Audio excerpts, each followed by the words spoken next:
Hello friends, welcome to my new channel Yanur Islam. I hope you are all well. আজি বহুত দিন মূৰত এটা ভিডিও আপলোড কৰিলোঁ।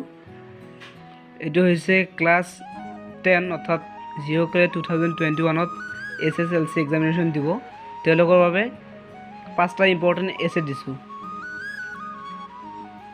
সেই এছে কেইটা কি আমি সেইবোৰ ভালদৰে চাই লওঁ। প্ৰথমতে দিয়া আছে ফিজিক্যাল এক্সাৰসাইজ।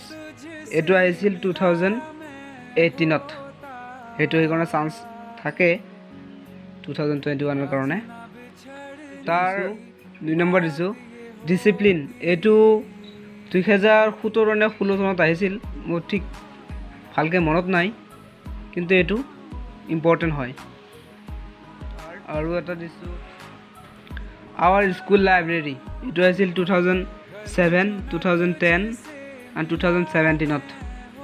2007, 2010, 2017 চনত আহিছিল আৱাৰ স্কুল লাইব্ৰেৰী। এইটো হৈছে ফ্লাড ইন আসাম। এইটো আহিছিল 2013, 2013 চনত আহিছিল।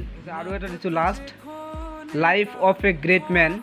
এইটো হৈছিল 2002, 2003, 2019, 2002, 2003 আৰু 2019। আৰু এই প্ৰশ্নটোকে অলপ বেলেগ, এইটো এনেকৈ থাকিব এ গ্ৰেট আই এডমিৰ। এডমিৰ মানে ভাল পোৱা, এটা তুমি ভাল পোৱা এজন মহান ব্যক্তি, এনেকৈ দিব পাৰে মহাত্মা গান্ধী।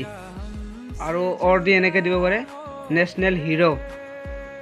ফ্ৰেণ্ডছ, এইকেইটাত এছে পঢ়িলে তোমালোকৰ কাৰণে হৈ যাব। এই 5টা এছে পঢ়িলে চাওক। আকৌ এবাৰ মই স্ক্ৰীনত ভালদৰে দেখুৱাই দিছোঁ। Physical exercise, discipline, our school library, flood in Assam, life of a great men এই অৰ্কেইটা চাই লওক, ভালদৰে দেখুৱাই দিছোঁ। তো ফ্ৰেণ্ডছ, ভিডিঅ'টো কেনে লাগিল কমেণ্টত জনাব।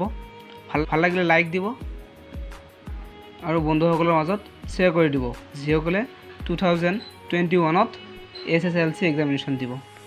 Thanks for watching.